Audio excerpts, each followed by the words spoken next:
I'm Jordan Price-Williams. I'm playing the pipes in the parade today. It's kind of reconstructed tradition of Welsh pipe playing. So dwi'n wario pibe. Byddwn ni'n mynd i cerdded o flaen y parade heno. Ac nes ymlaen fyddwn ni'n mynd i wneud sesiwn gwerin. Later on we're going to be doing a bit of a sort of folk session, playing traditional Welsh music. So it's shaping up to be a very nice evening indeed.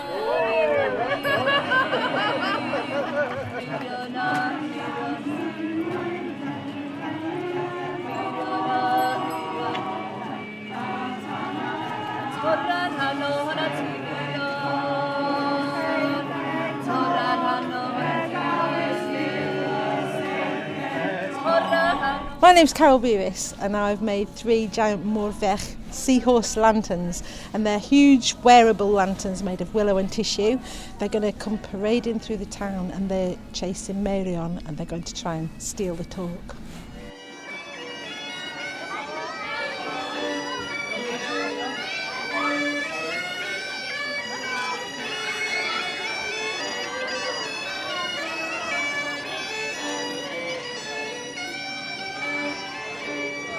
Sian Miriam, dyn enw i. I'm Sian Miriam and I'll be narrating the story of Meirion and Meirionydd and the Morferch, the important battle that commences here. I've been writing quite a bit and improvising a lot, so my background is more music. Mae lot yng nghefndir i yn gerddoriaeth, felly defnyddio cerddoriaeth fel hedyn. The music is the seed, and then I sort of take it from there with the narration and my research. Meirion a Meirion fi, Meirion a Meirion fi. Meirion yn dychwelyd I Harlech, claiming his birthright. Meirion returns to his home and his heart. Meirion yn dychwelyd I ei dir, a'i dad, tir ei dad cyneddau. Meirion yn dychwelyd I dir ei dad cyneddau, cyn cof. Ond mae'r seithfed don yn barod I gipio Meirion. But the 7th wave is ready to plunge and to thrust its wave all the way to where we are standing right this minute. The 7th wave, what will it bring? Y seithfed don.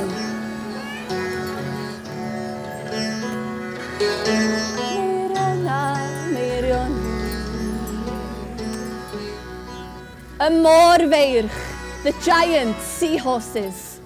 They are hungry, they are so hungry. Maen nhw'n edrych mor ddiniwed yn tydyn. They look so innocent, so beautiful. Ond, angen y torc.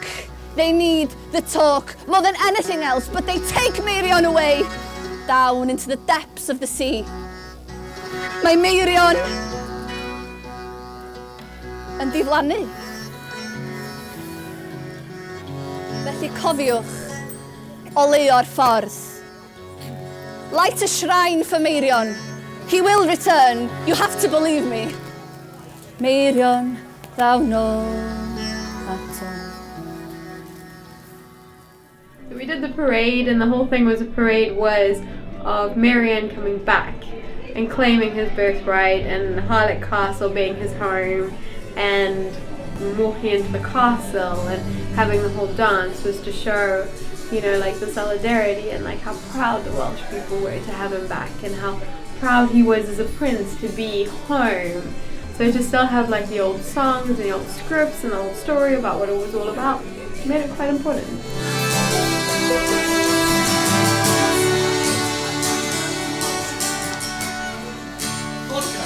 And fyddai'n godi yn yr ardd, ymysg yr blodau sydd mor hard, wrth dorri mwyn fi a llifar, daw hiraeth fawr am isal.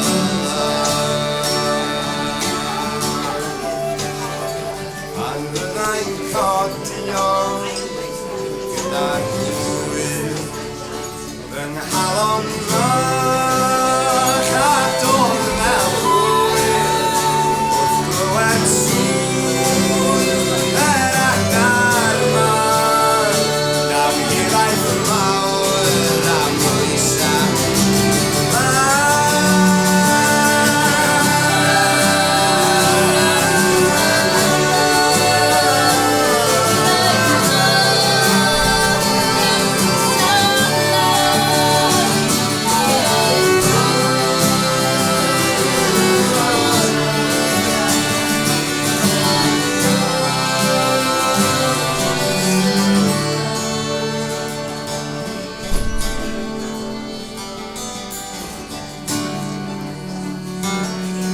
Thank